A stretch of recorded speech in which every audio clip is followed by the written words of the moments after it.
So I'll just say like hello and all that. And then, do you know I still get really nervous before doing one of these? I notice you do. So sort of gets them just like... Yeah, I'm always doing like... Oh, that's good. I'm not alone. Maybe start it differently. How's that? Exactly. Start it the way you just want it to start. How about we just... That's the start. Okay, we've started. Hello everyone. Welcome to Statera podcast. Today joined by Daniel and Anna. And they've just got back from some pretty credible journeys up northwest of Western Australia. So, yeah, what do you think, guys? Have a bit of a chat about it? Yes, let's do it.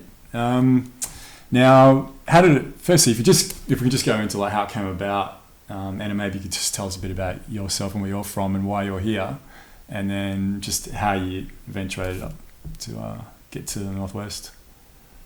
So, I'm studying social and cultural anthropology in Germany, and I came to Australia to do research in the Kimberley region. So that was my plan, and that was what I expected. And so I had to fly. Like, I wanted to go to Broome and start there, but I had to fly over Perth anyway. And so I thought, why not going to Perth and see if I can find a lift, for example, to like drive up there and see the landscape and everything.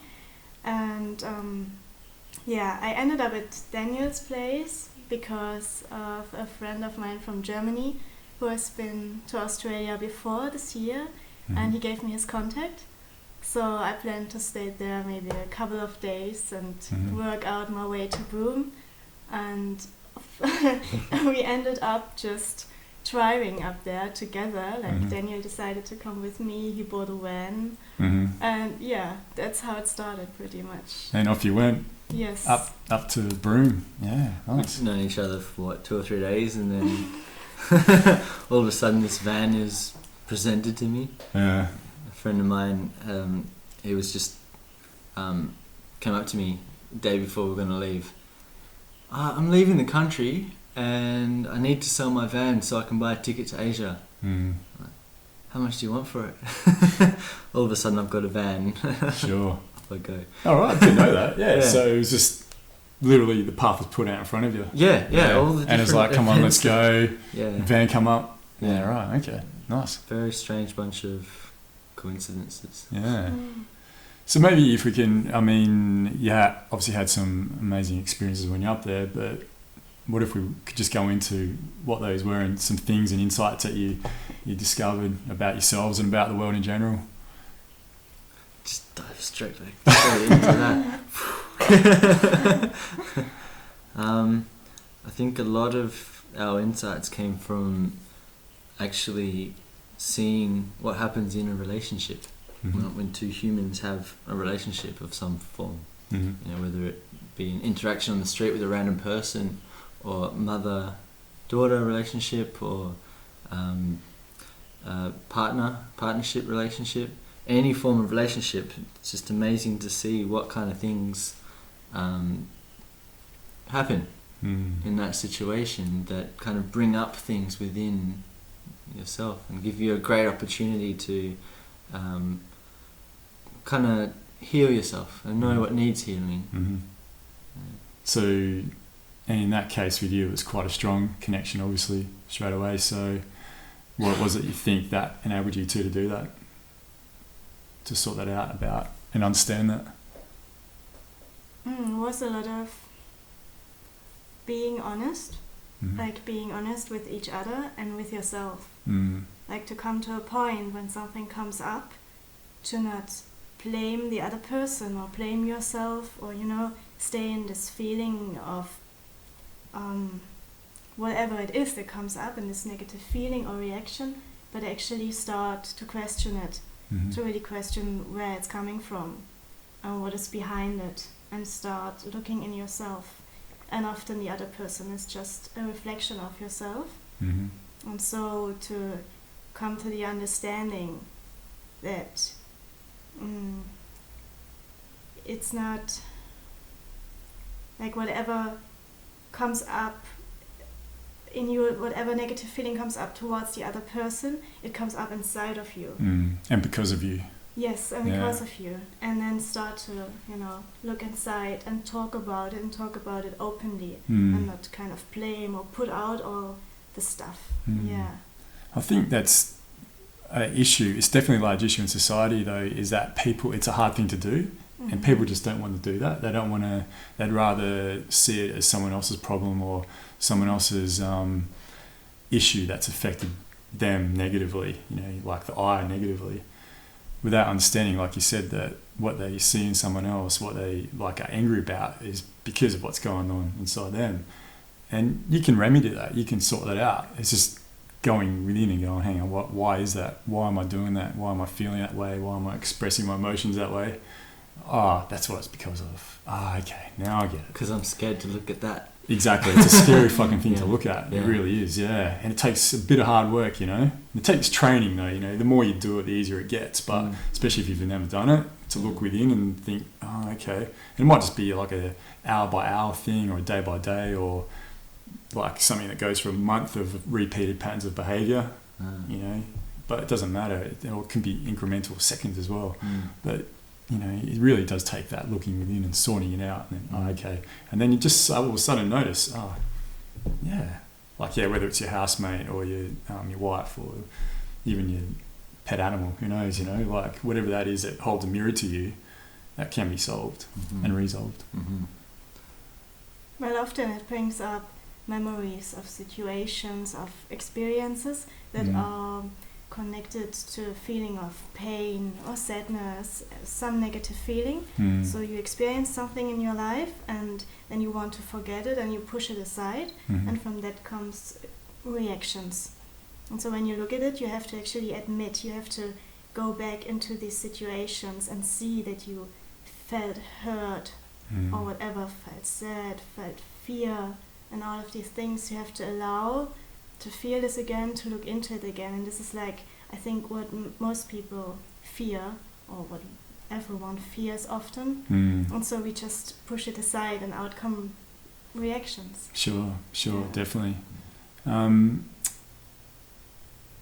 I might just touch on psychedelics. We don't have to take it too far with this, but that's where plant medicines especially, they really do help with just, okay, if you don't want to deal with it, that's something I realised this afternoon being down at Hyde Park as well, talking to you guys, was that,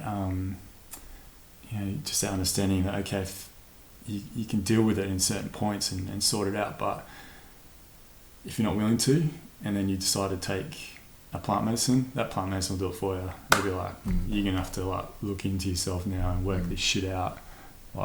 It's almost like being pinned down to a chair and that scene from A Clockwork Orange where he's locked down, he's got his eyes open. You just get forced. And it's unfortunate we don't have that in our society anymore. Because everyone has their shit. Everyone has stuff they have to deal with. And that's just all part of it as well, part of the learning experiences we were talking about a bit earlier.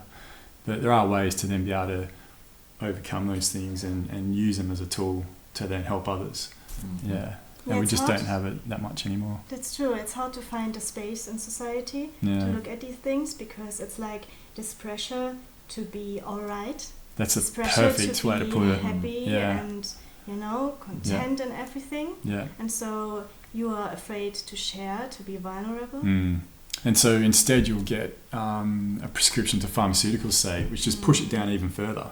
That's all it does. It's like when you've got the cotton bud and you're trying to get wax out and you're sticking it down your ear and just goes further down, It's the wrong thing to do, You should be getting there with a syringe and water syringe, and that's how you get it out, But it's the only analogy I can think of that's, similar to not dealing with your bullshit, is that if you use it, especially with pharmaceuticals, which I think also I do have to say, I think they are important in some circumstances. It just covers it, just hides it over. You know what I think is really important to note is the things that are really difficult to face, these reactions and things. This resistance or this hesitance to look at it, and when it stays in there for a really, really long time, it really becomes part of what you believe is you. And so that makes it even harder to look at. Much, much harder to look at. Definitely. Whereas if you were to face something that happened today, it's easy to just get it out of the way there. Mm. So if something comes up in front of you, face it straight away. Yeah. As it comes up. Definitely makes it a lot easier on yourself in the long run. It doesn't store anything. Yeah. You can sort of maintain that way. Yeah. But also, I think it's also important that when you something I've learned very, very recently about this seeking, if you're trying to do this cleaning, like trying too hard to do this cleaning, it's gonna be also difficult. Mm. Because you're trying maybe to get ahead of yourself or something like that, but to let it come up as it comes up, because it will come up in its perfect time, when it's ready to come up. So it might come up in an interaction with a person. You bump into your mate and he might piss you off or something. That's the time to then face that thing, because that's when it came up. And if it comes up, let it come up. See it, feel it, let it go. And then it won't come back up again because you let it go. And you got to really accept it and like be with it and feel it. And it's much easier, I find, if it's on the moment when it comes up, rather than holding on longer, pushing it aside. It gets stronger and stronger and stronger. Yeah, definitely. Yeah, I had something similar happen to that with me recently, where I won't say what it was exactly, but I just kept putting it off, and I just knew the whole time, I had that dread within inside me. I was like, you can feel it, but then you're trying to block that dread out as well, and it's like a snowball. But just dealing with things straight away really is such an important thing to do, But then still, maybe don't get down on yourself if you don't either, and just accept, okay, something might happen, you get to a point where you have to deal with it. You might get ill or whatever, you start losing money because of a decision you haven't made, so that then goes, okay, now I'll do something about it, But the perfect time thing, I'm not too sure about that. I don't know if you're open to it as it arises. So if something gets you down at that very moment, instead of trying to stop yourself being down, or instead of trying to ignore it, face it then and there. That's the opportunity. It arose. It's like going back to relationships, when you're talking to someone, and let's say you have like what Anna and I had. We were together every single day for 2.5 months, all day. You're there exchanging energy. And so when something does come up, kind of comes up, and it's... I forgot where I was going with that now. Putting back on track. Dealing with stuff. Straight away? Yeah, you face it straight away. Yeah. So you... When something comes up between you, like you feel angry at each other for something, or something really trivial, it might just start annoying you.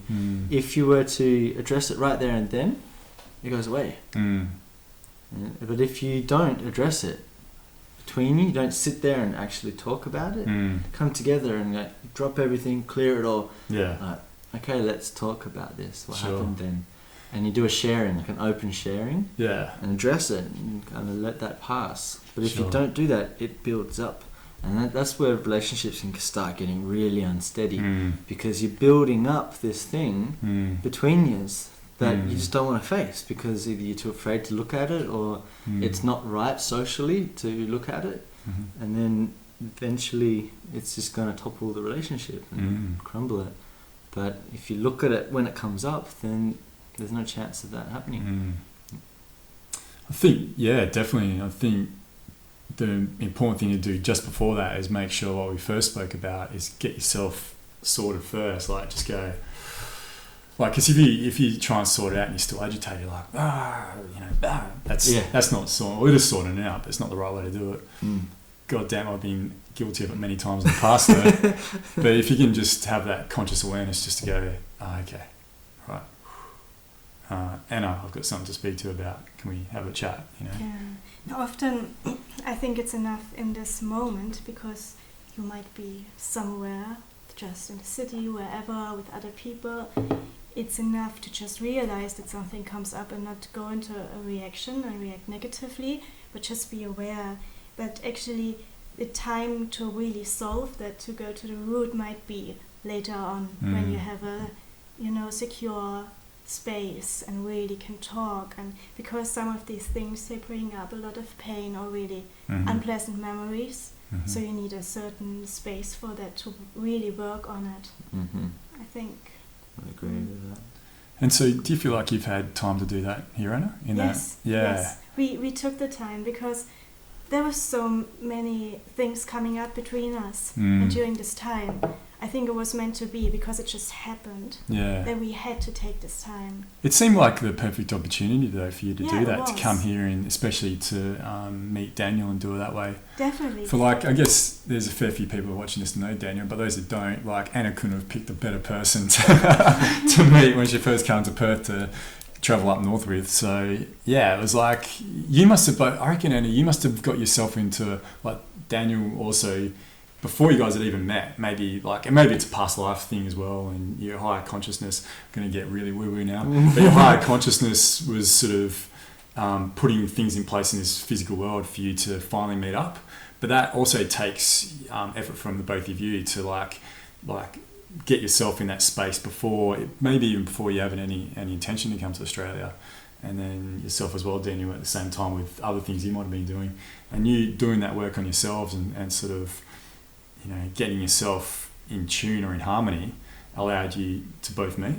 Yes, it definitely needed preparation. Yeah, it's preparation. And we were thinking about a few times, what if we had met a few years ago? Yeah. And I think it would have been difficult. Or even maybe 6 months earlier or 12 like months that. earlier. Yeah. Could have been completely different. Yes. You know, you might have come over here just like, whatever. Daniel might have been in a shit position in his life, whatever, and I can't go up north. I'm sorry, I got shit to deal with here, and you know, But instead, the universe gave it when it was needed to be given. Yeah. Not the universe, something much closer. What's that? The higher selves, you know, the spirit world. Oh yeah, I include that in the universe. Yeah. I just became aware of the similarity between universe and university. The universe brought me here, but it was also the university. Why do they call it university? Your university brought you here. Yeah. This university brought you to this universe. Why do they call it university? It must be a Greek thing or something, I would have thought. But it must be something to do like overall or encompassing or I don't know.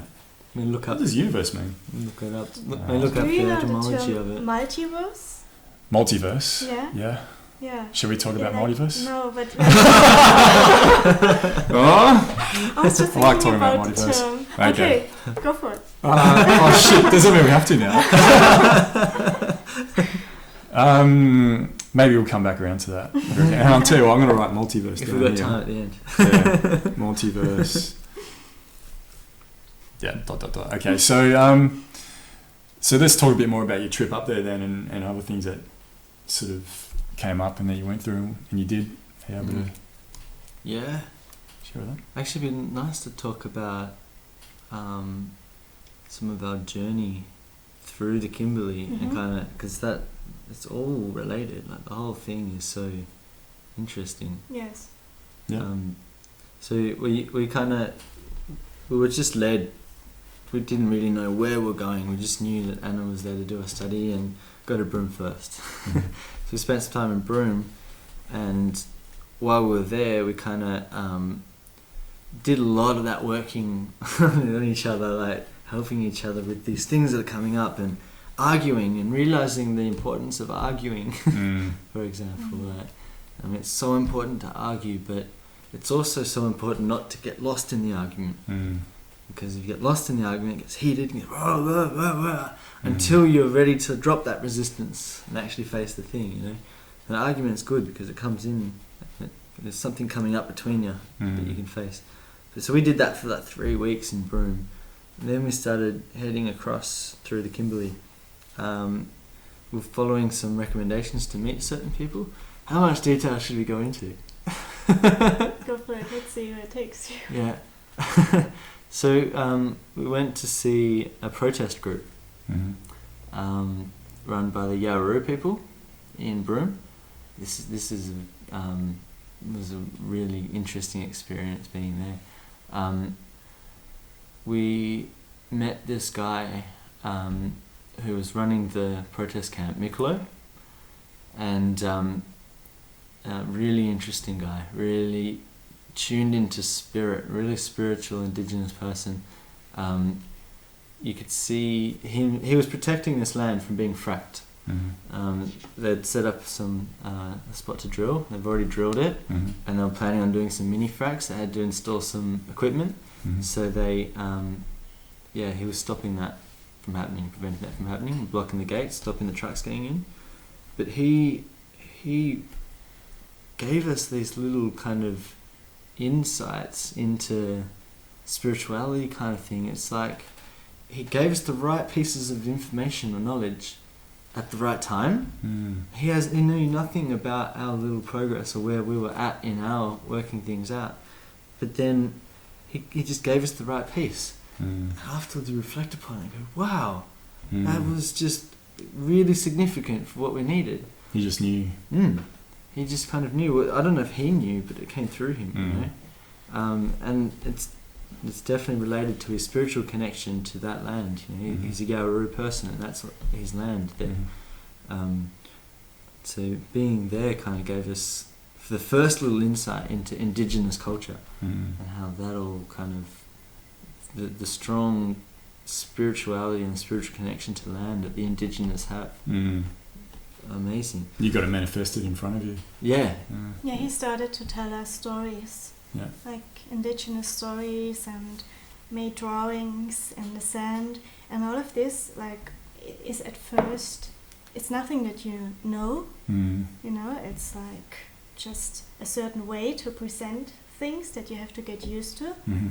And this is also something I learned during my doing my research, how to do it, because normally you go in there with your set of questions and the things you want to look at, you know. I want to find out about this and that. But actually I figured out that I want to have a more natural approach. So I did not sit down like with people going like, okay, now we have an interview and asking questions and writing things down or so, but to just go into a conversation and talk, see what comes up. And that was awesome. I mean, I still have to kind of find out, you know, how to do this methodological. Methodological? Yeah. Like, I don't know how to present it yet when I'm back at university or so. But you'll find something. I hope so, yeah. And I found it was a much nicer approach, actually, because it's you have your own understanding and your image of how things are and so on. And then if you go in with this frame, you will also just see certain things. Yeah, you'll put that on that concept or idea or whatever it is, and that's all you'll see is within your framework, when you can't see everything else around it. You limit the other person kind of to your own framework. Exactly right. And I wanted to kind of open it. Because I can just That's great, Anna. I can just see certain things, you know. But I wanted to let every other things come in as well. So I have now heaps of information. And it's like all over the place, kind of. But it feels right. It feels right. It feels more natural, like the world is. There is like way more than concepts and theories. So I'm studying anthropology as well. We're both anthropologists, maybe in the making, but I'm doing a unit on environmental anthropology this semester, and my essay was on traditional ecological knowledge, so the knowledge that Indigenous people have of their ecology versus science and scientific framework. So exactly what we're talking about. That was my essay, and it was really interesting, and that's exactly just what it really came down to. Is that I'll start off by being, for the optimistic part, I think science and traditional ecological knowledge, so with anthropology and traditional ecological knowledge, can come together and work quite well to help everyone, and I think it's actually really important. But from an anthropological point of view, you've just got to make sure not to put too much of a framework on that, because it's just our framework, ours in Western society. And a lot can get missed and misconstrued as well, and it needs to be done with absolutely no ego as well. That's a big problem I've really, in 2.5 years of studying anthropology, is the fucking ego that's involved with some of these ethnographies that are carried out. And do you actually talk about it in university? I've spoken to my lecturer about it, but he'll never speak to. And another friend of mine, she was my first tutor in my first semester of uni, and we've become pretty good friends. And we've spoken about it, but it will never be spoken about with inside the university framework. No, it's like almost a taboo. Yeah, you know, yeah. it's To not say spoken that, about. yeah. But it's. I think it's changing, and that's where we need anthropologists like yourself, Anna, if that's what you decide to get into. Is come at anthropology and the study of another part of this universe to do it in the way that it's intended, way it should be intended, not with what we've got, you know, as a framework. Yeah.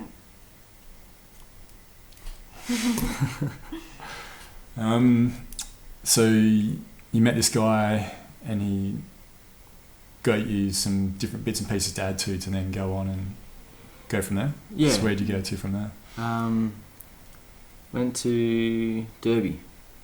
Derby, and well, it was really interesting actually. On the way, we kind of heard about this cultural festival, Calic Festival.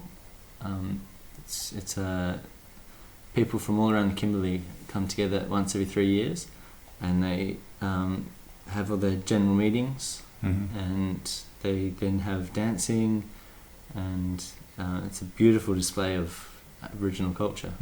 Nice. So we managed to get ourselves into that,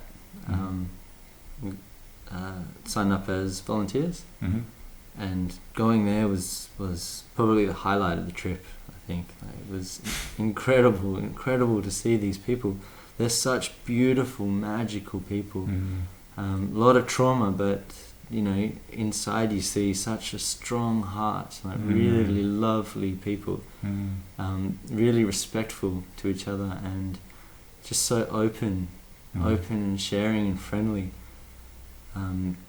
And seeing their dancing and their singing, like really it's such an interesting insight into their culture. I mean, see it from an inside point of view, rather than seeing it from, you know, our minds back in the city or something ridiculous like that, and trying to understand what through a these people television are like. screen or whatever. Or observing the interactions in the city interactions, because there's just so much, you know, people just reacting with each other and all this racism and stuff, and it's just really, even in the towns, it's really hard to see a lot of that, you know. But to get into somewhere where it's just purely there out of celebration, all that stuff gets left behind, and you see what's really inside. Really beautiful people, and their practice and their understanding of spirit and their knowledge of you know, everything, the land and spiritual understanding is just phenomenal, and it's such a beautiful way to understand reality, you know. Really beautiful. You got a good subject to be studying and actually get to go off and experience that. What drew you to that? How did it come? Was that your choice to go to the Northwest and study what you're studying, or was it just something you fell into? It was my choice. Mainly because I spent a year already in Australia, so I kind of got to know the culture and the issues, like the indigenous people and non-indigenous. So I got in a first glimpse of it on my first year, and I wanted to really see what's going on. So that kind of brought me back, and I chose the Kimberley region because there's just many indigenous people living there, and the culture is still kind of alive, not as in many other parts of Australia. So it was a good place to observe and to experience. Okay, nice. Would you say that would be the highlight of your trip then, that festival that you went to, or is that a hard word to say, highlight? Like, is that the hard word? I think it's hard to say. It was very dense there. Like every day was full of, you know, insights and things to experience. It was there all the time. Whereas in those other times, we were sometimes just traveling, or, you know, like it was a bit more spread, our experiences. It was like there every day. And, I'd be really interested to, if anyone else is watching this and has been experiencing some weird shit over the last couple of months, can you like write in? Because we were speaking about it earlier, like how you guys, some other friends of ours as well, have all like just had a massive couple of months. Like just, you know, June, sort of July, August, coming into September, it's like just been pretty big. Yeah. A lot of hard work. Yeah, well, a lot of people. Yeah. A lot of people that we just know. I'm wondering if it's going on other places in the world. Yeah. It's got to be. Yeah, it feels like a lot of people around us. We met so many people also who had just come from just months before that, having such a high period of development, and then all of a sudden experiencing this hard work again. A lot of people around us are noticing having that. It's really interesting. It is, isn't it? Also, if someone else has a similar experience, comment below. Love Please to hear. Like I want to talk about 2012 a little bit. So 2012, like nothing happened that we're sort of really aware of. Like there was no big shudder and shake and, you know, all of a sudden everyone's like, oh, you know, enlightened. That definitely didn't happen. But I've got a belief that something did start around that time. Something's always happening every day. Yeah, it is. Yeah, but I think something might have changed. Like allowed for more of a boot. You know what I mean? Yeah. Around that time. Yeah, I think that whole concept of it being a big change was all just hype and expectation. Yeah. But it's not even that at all. It was just a smooth transition. Yeah, exactly. Like any day is a change. Every day is a change. And in fact, the change from yesterday to today has probably been bigger than the change for that day in 2012. But it's just to do with the cycle and actually coming into this this understanding that we're coming into. It was kind of like a point in between. Like the solstice or something. Exactly. Yeah. It's just a point in between. Yeah. So all that hype was all just nonsense. Definitely, it was a marker. It was something pretty big, and important. I think. What is it about us human beings that want to we go for like the worst case scenario sometimes? Or to the extremes of things, I should say. Like, because there's a lot of people who thought the world may end. A lot of people thought there'd be some massive utopia society that came about, but we like to always sort of go to the extremities of things rather than just go on. But there were plenty of people who were just like, no, it's probably going to be pretty good. But both of them were true. Both of them were true. It is the marker of the annihilation of that paradigm or that way of thinking. You know, that kind of spot that we were in. There's an apocalypse like the jumped on that. It marks the death point, or not the complete death. It's like this is the ending ending period, you know, and also it marks the beginning of the utopian world. You know, or this idea of utopian, but it's a spiritual world. It's a more light world. You know, it's more empathetic. Yeah, coming more in touch with actually our full nature and who we are and where we are, what we are. More female. Yes. Yeah, definitely. And that's definitely going on. That's definitely happening. Yeah. And what I think what the great thing is from what I've experienced is that the men, like the real men, are allowing women to do that. They're allowing, I shouldn't even say allowing is not even the right word, but creating a space, I should say, to allow women to go into places they weren't doing that before. Because it is still very patriarchal society that we live in. It's very male dominated. And, you know, there's still a lot of idiot men out there that, you know, like to prevent anyone from doing anything, especially women. But even there's it's this not new even breed. just the real serious ones. It's everyone. Everyone operating in our society is very masculine oriented, and it's forcing that upon the women. Even not just the asshole ones, you know. Everyone's doing it. They haven't fit into that structure in that framework. I think the structure, kind of this, especially the power structure, is quite male oriented. So as a woman, if you want to go into a position where you have power, you have to actually act manly. Definitely. See, that's like feminism was fantastic. I think it had to happen when it did, but it was still operating within that framework of masculine. So feminism ended up getting to a point where it became, they lost their femininity. It could be argued, you know, but there's definitely this new wave of feminism that is more feminine and more of that divine feminine, I should say. But just in that 60s and 70s, they were operating within that, and they weren't consciously aware enough to understand what was going on with them individually, and therefore as a collective of, you know, this movement they were a part of. Being feminine is like the loving and the healing aspects, you know, and we find that in ourselves as well. And I think this new feminine energy is about actually recognizing that, because how many guys over the last how many thousands of years would even acknowledge that there's a feminine side to them inside? And it's only really just starting to happen. You know, people are starting to say, oh yeah, there is a feminine side. And the women can now say, there's a masculine side me too. Sure. You know, and so it's allowing that balance to kind of happen, finding more of a balance between masculine and feminine. When you say about men holding a space for the women to come up to their power, it's kind of like that, but I'm not sure. It's more like, I think it's more for men to more release and say, okay, sure, all right. So it's not holding the space for them to come up, it's letting go of the space to allow them to come up.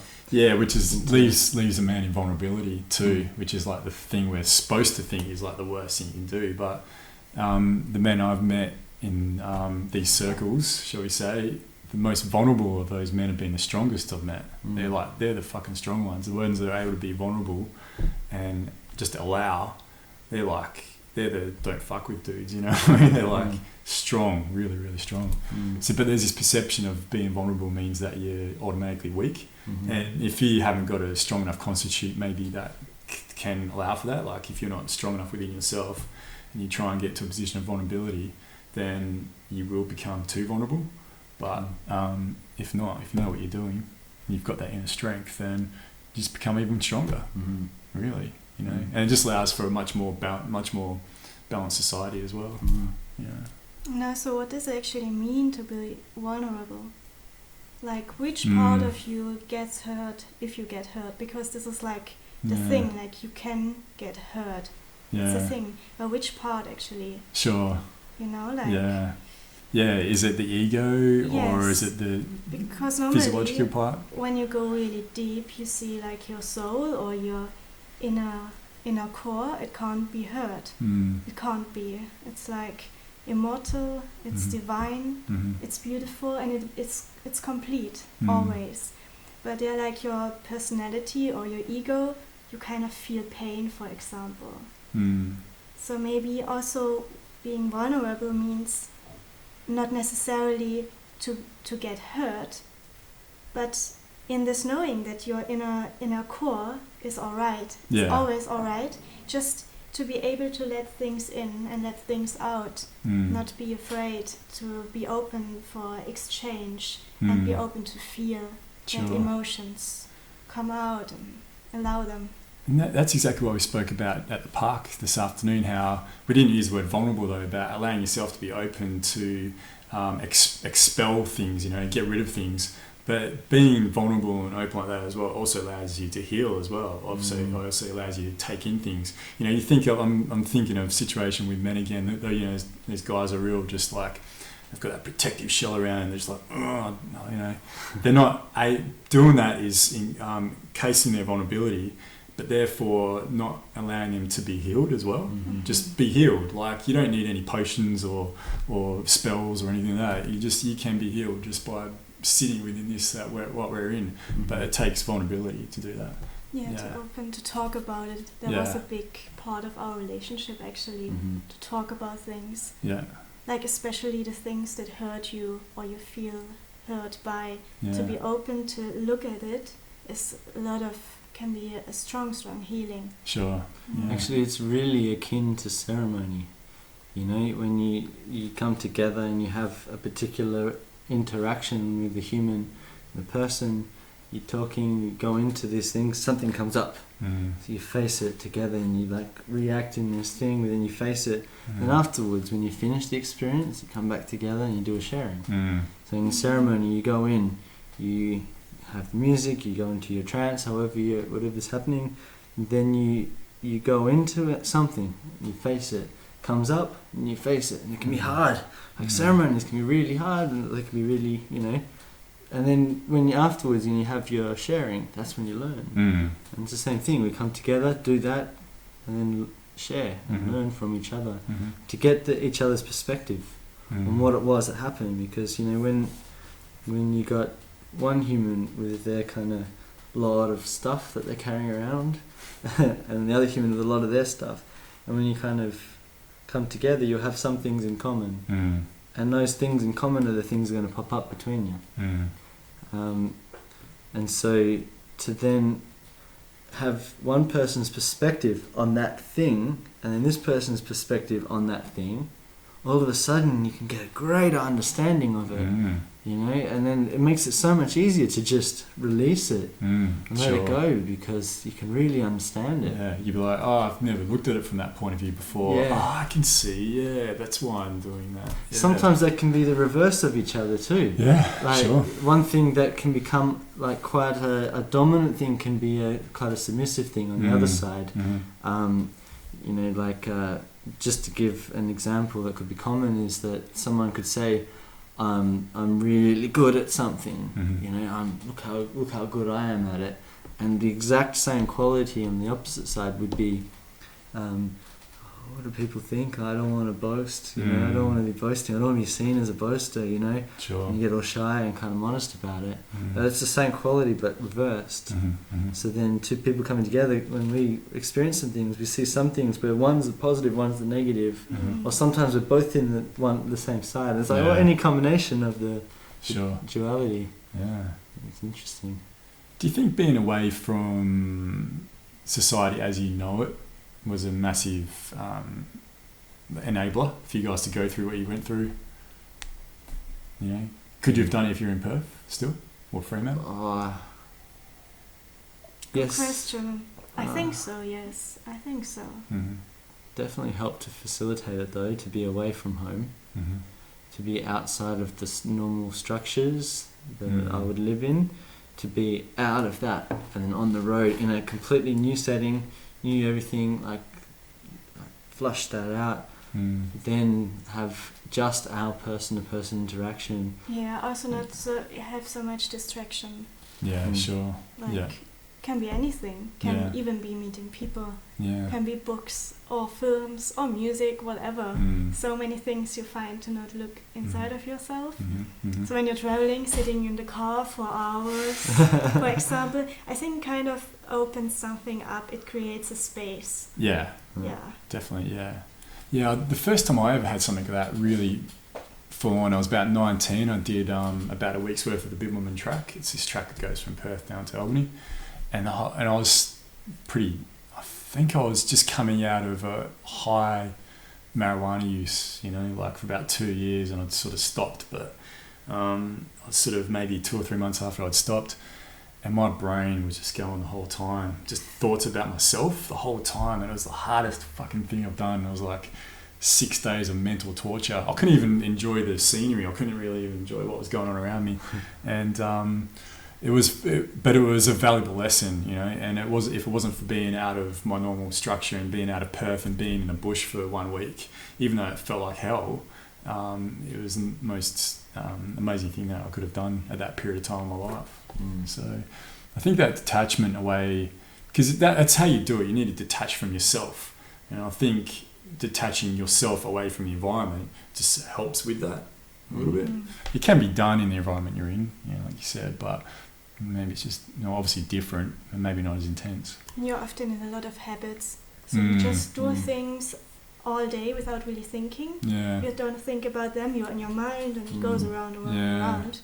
But if you change environment, something new comes in, and then you're out of your habits. And well, like just a simple example of that, when I was house sitting at a friend's place just before I went, just before I went to India, I got up and did yoga every morning, meditated. Like every morning I got up, did yoga, then I'd go get like a coffee and, do what I have my breakfast. But since I've been back here, I'm just so used to like get up, go get a coffee, have some breakfast, fuck around on my computer for a bit, see what's going on. And then by the time I know I have to go do something that I need to, and I've just totally forgotten about doing yoga, like totally forgotten about it.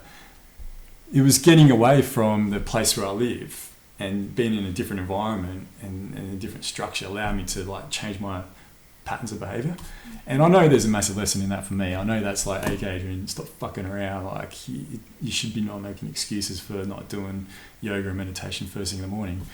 So I won't be too hard on myself about that. But yeah, like that. It just for me. That's how I can really see that. How important sometimes just to get away is go walk about wherever it might be.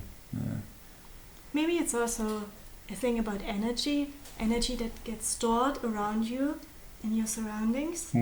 This is kind of something I don't really understand yet, but I think that everything around you kind of stores your energy. Yeah. And then, it's kind of reflected. Yeah, you sure. kind of, for example, you feel at home in your home. Why do you feel at home? It's something you develop a kind of relationship or so, even to the things that are around you, not just the people. You come home and you feel, you know everything. Yeah, there's so my it's kind couch. of your energy, and it's there. I think kind of this kind of also creates habits and keeps you in a certain frame, maybe. Well, actually, your habits and your reactions and your cultural programming and all of that sort of stuff would also be reflected out into the way you hold your room, your house, and your living space. Definitely. Where you put your stuff and how you store everything, and all of that's kind of really reflective of all of that sort of stuff. I guess having a really clean environment kind of allows you to then see that stuff rather than staying within those habits. Yeah. But Nice. Well, what do you reckon, guys? Might wrap up there, or I don't know. Have you got anything you'd like to add? How about the multiverse? How are you on for time? 47 or something. Yeah, right. Oh no, Danny, was there something you wanted to talk about? I was thinking that we could go a little bit deeper. I don't know how deep we can go without sounding crazy. I think we've already gone past that point, Daniel. Okay. Experiencing these things that are the things that get stored into... Can I just say first too, that's something I've really been dealing with lately, like stepping into crazy. Like really...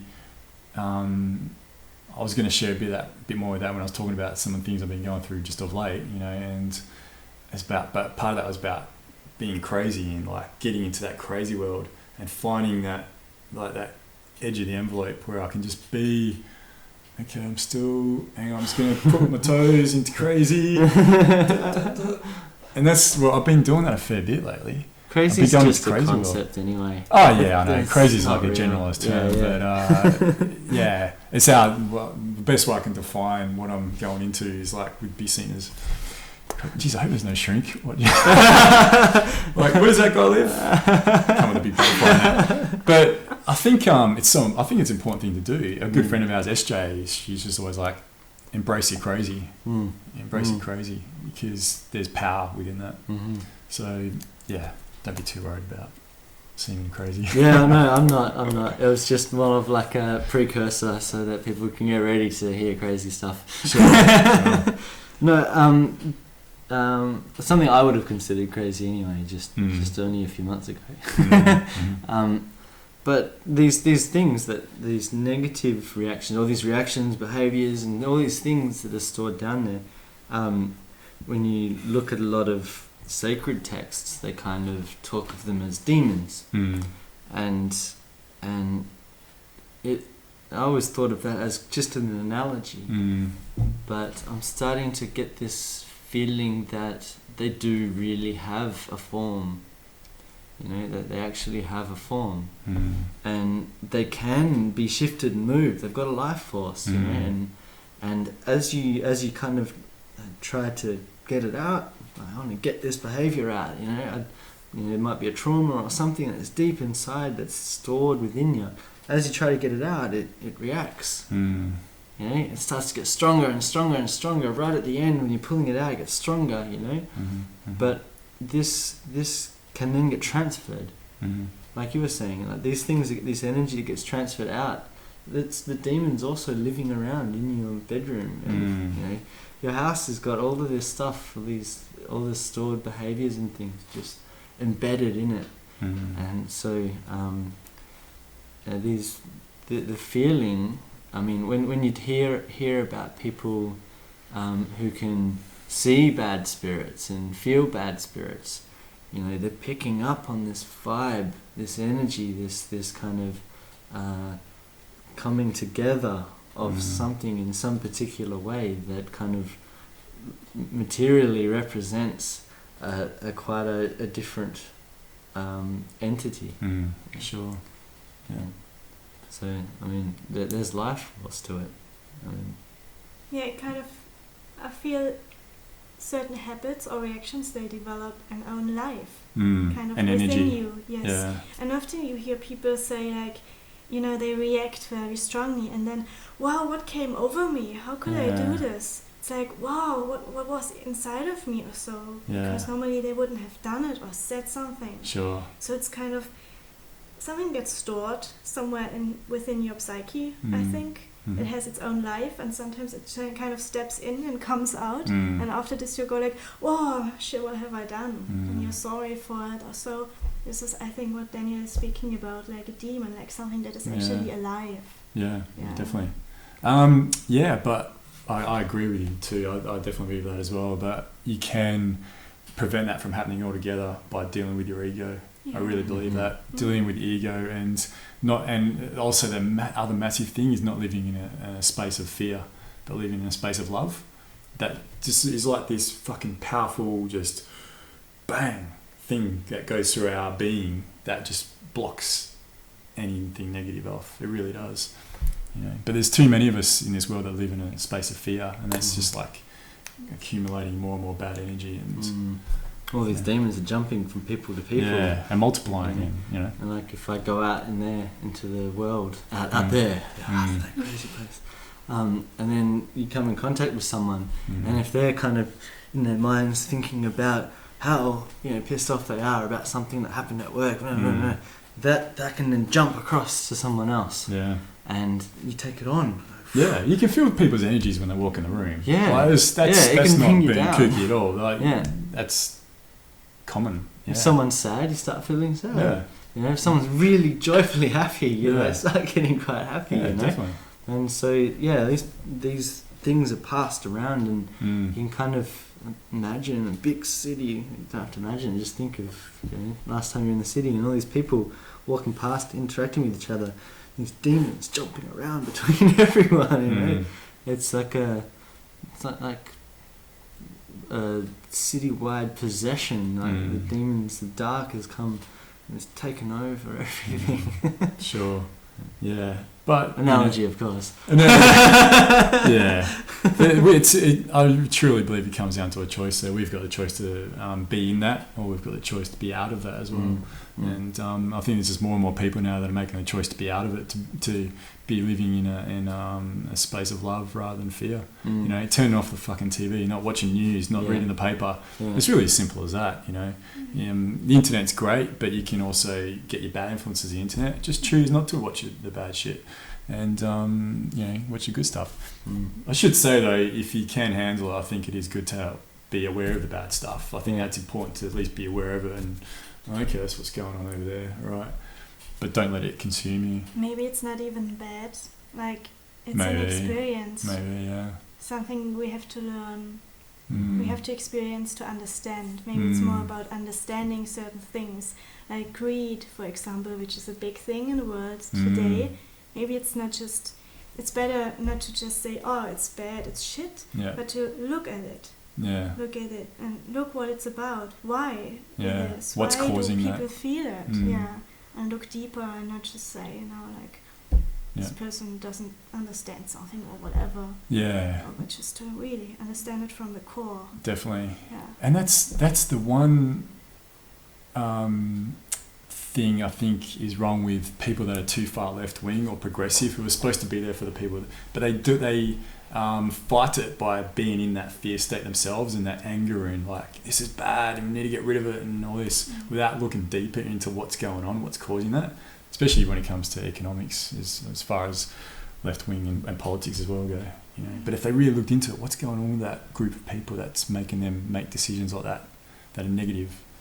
You know? I think no matter if it's left wing or right wing, I think it's doesn't matter. Yeah, it's just that particular frame set. Yeah, exactly. They're within that frame set. Mm-hmm. Exactly right. Yeah, yeah. But I mean, that's you know, people who are left, and you know, you'd expect it from someone who's on the right. You know, you expect that greed, and that's just the way they are. Yeah. But you don't. And people on the left aren't like that generally, but they're still operating in that framework that the right are in. You know. I think politics in general is just kind of framing the mind and shaping the mind in a particular way of thinking anyway. Yeah. But that would go off into a completely different subject. Next podcast. Yeah, what do you reckon? Yeah. Can we go a bit deeper or finish off, or? I could say more, but I could talk all night. Like, that would never end. We've had a pretty good job today, actually, haven't we? Of chatting and you know, it's been good to like really speak about our experiences and talk more about it. Yeah, Anna and I only just met each other like a couple of nights ago through Daniel, but we sort of had this weird connection before that from something that happened. And like when I met you, it was just like, oh, there's Anna, cool. There's not like weird or it's funny. I'm undecided. What do you want to do? It's up to you guys. Yeah, I'm cool to finish there. Yeah, me too. Yeah. Mm-hmm. Okay. We'll finish up. That. Sure. Well, thanks very much, guys, and Daniel, of course. It's always great to have you on here. It's always great to be here. Yeah, it's just, I love it. Yeah, same, man. Love having you on here. Love all the guests, and Anna, you're back to Germany tomorrow. Is that right? Yes. You're leaving tomorrow night. Yeah. Mm-hmm. How do you feel about going back to Germany? All right, I'm feeling quite excited because of all that I experienced here. Yeah. You know, like some changes I already see, but there are more to come, more to work through. Sure. Things will settle down inside of me. And that will be the real sort of thing. Yeah. That's the real I'm lessons. really looking forward to it, but I can also see the challenge. Yeah, you know, like sure. Especially going back to university from kind of coming out of the bush. Yeah. Having this crazy experience and then to kind of have to bring it down like in a more or less rational way. Definitely. As well. Just I think as long as any time you're going through like a challenge and any time you're going through a hard, because you will, like there's going to be points coming in, it's like, just in the back of your mind always be aware that okay, this is the way it is and it's the way it's meant to be and this is always going to happen and this is my lesson now, you know. Yes. Yeah.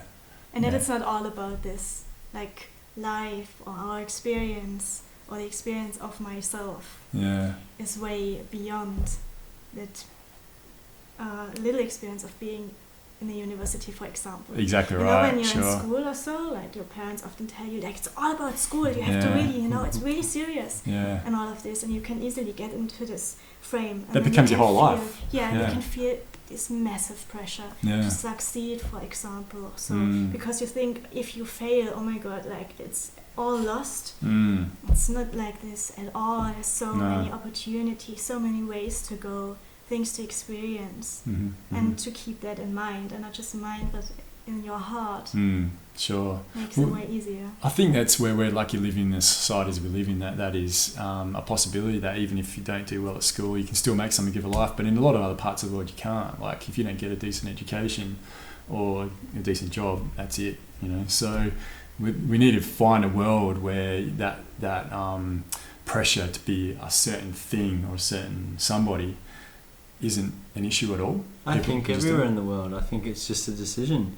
I think anyone can switch to, you know, living in a way that can be provided by everything around them. Yeah, I used even to in think the most poor places, it's it's not that they can't live from the land; they just choose not to, in a way.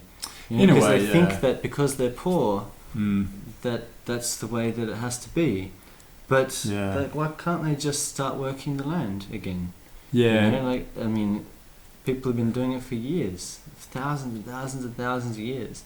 It's the mindset that's being forced on them from the majority that is preventing them from doing that. Yeah, that's right. And sure. so I mean, I think this whole idea of getting a job, in fact, is what is kind of causing this whole thing. I need to get a job to get money to be able to live. I can't get a job, so I'm fucked.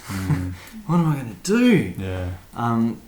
Whereas, you know, if the mindset wasn't that you have to get a job, you have to get money, that we can actually just grow our veggies and share them with each other, for example, then you can do that anywhere. There's nothing stopping you from doing it anywhere in the world.